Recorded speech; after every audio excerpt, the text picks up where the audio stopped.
Hai hello, salam sejahtera Malaysia, tuan-tuan dan puan-puan. Hari ini kita digemparkan lagi dengan satu berita ini.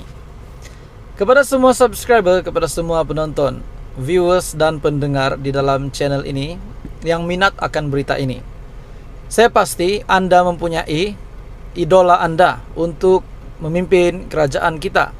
Saya juga mempunyai idola saya sendiri, Anda juga mempunyai idola Anda untuk memimpin kerajaan. Terdapat beberapa nama yang naik, dan mereka yang naik ini sudah pasti dikecam teruk di media sosial. Setiap kelakuan mereka, setiap apa yang mereka lakukan yang dahulu tetap diingat oleh rakyat. Tetapi tuan-tuan dan puan-puan, kita tahu PRU15 pembangkang mesti bersatu untuk menjatuhkan Barisan Nasional UMNO. Ada yang kata begitu dalam sesuatu artikel di media.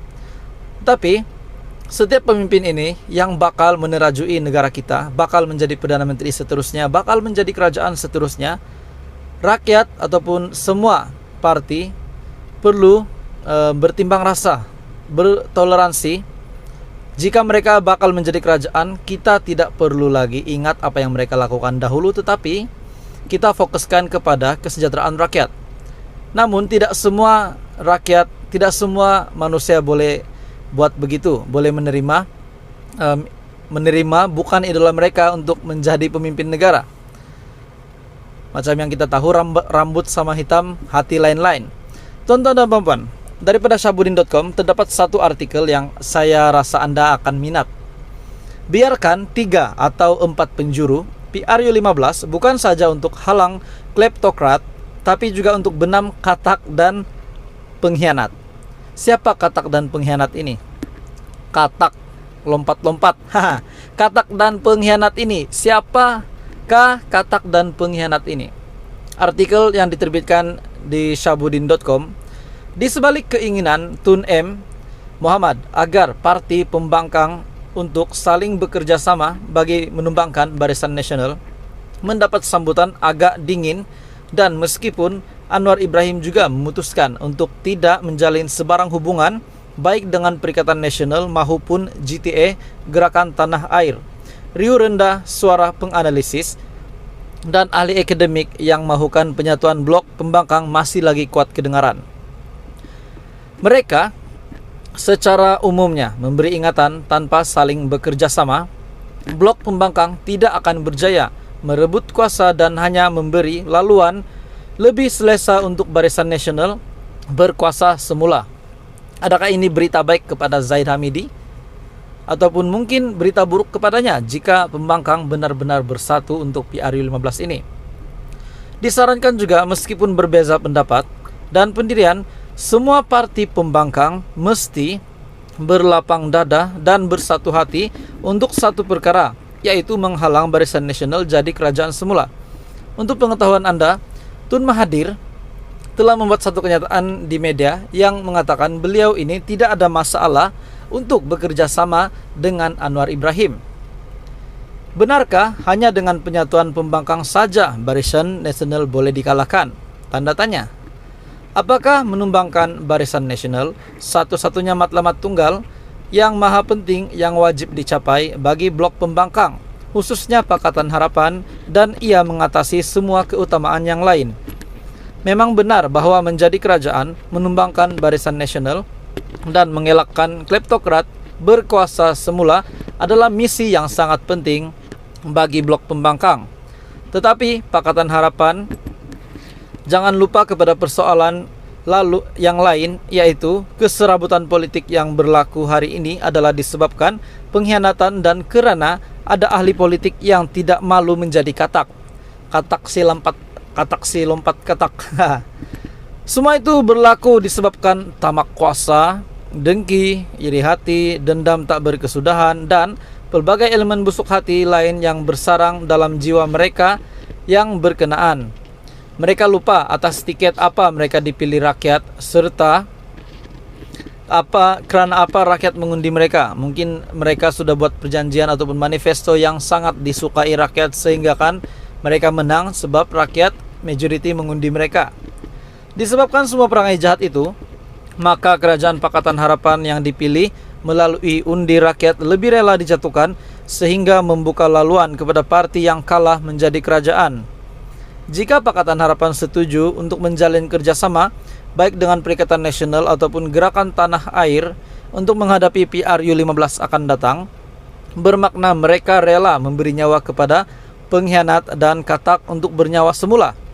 Sementara UMNO dilihat begitu tegas menolak untuk bekerja sama dengan PAS semata-mata kerana tidak mahu menyelamatkan katak-katak yang telah melompat ke kolam bersatu. Di manakah marwah Pakatan Harapan jika masih berlapang dada sedia menerima pengkhianat untuk tidur sebantal dengan mereka dalam satu kelambu?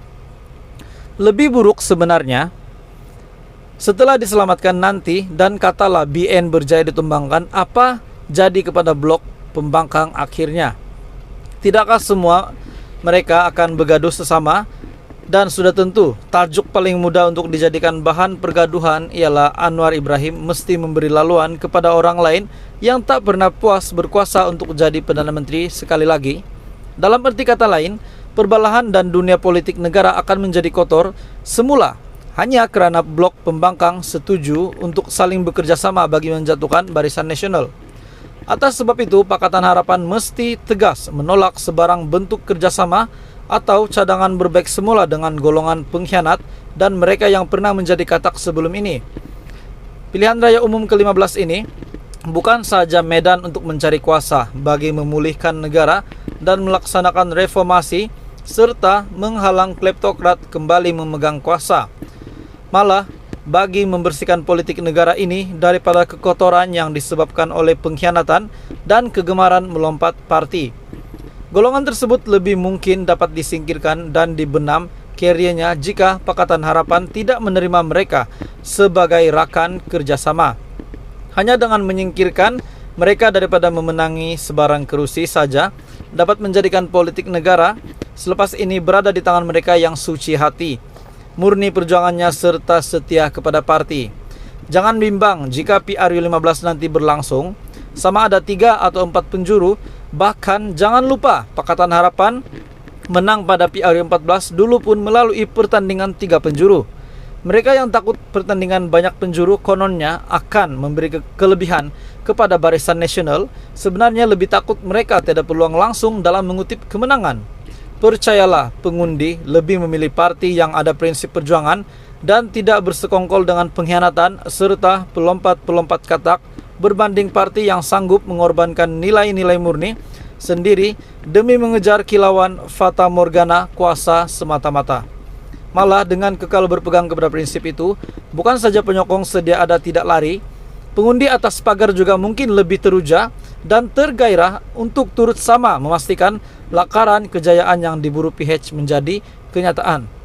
Ketegasan Pakatan Harapan untuk menolak bekerja sama dengan pengkhianat dan katak selari juga dengan usaha mereka mengadakan MOU dengan kerajaan sehingga terlaksananya akta lompat parti.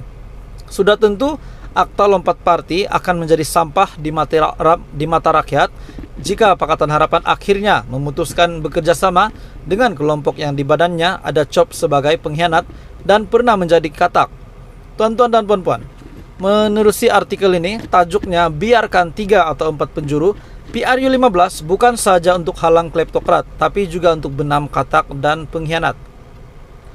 Secara umumnya, memberi ingatan tanpa saling bekerja sama, blok pembangkang tidak akan berjaya merebut kuasa dan hanya memberi laluan lebih selesa untuk BN berkuasa semula. Adakah itu sebenarnya objektif? Jika PH menang,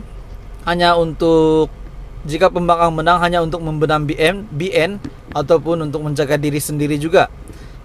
Meskipun berbeza pendapat dan pendirian, semua parti pembangkang mesti berlapang dada dan bersatu hati untuk satu perkara, yaitu menghalang BN jadi kerajaan semula. Benarkah hanya dengan penyatuan pembangkang ini BN bakal ditumbangkan? Apakah menumbangkan BN satu-satunya matlamat tunggal yang maha penting yang wajib dicapai blok pembangkang, khususnya Pakatan Harapan, dan ia mengatasi semua keutamaan yang lain?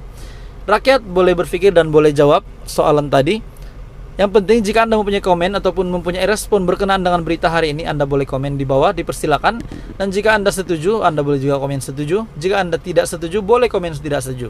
Tuan-tuan dan puan-puan, Kita berharap semoga PRU15 ini dipermudahkan semuanya baik-baik dan tidak ada benda yang buruk berlaku, dan kita harap kerajaan seterusnya dapat menerajui Malaysia ini dengan begitu baik sekali. Tuan-tuan dan puan-puan, itu saja info hangat hari ini. Teruskan bersama di dalam channel ini untuk info yang lebih hangat selepas ini.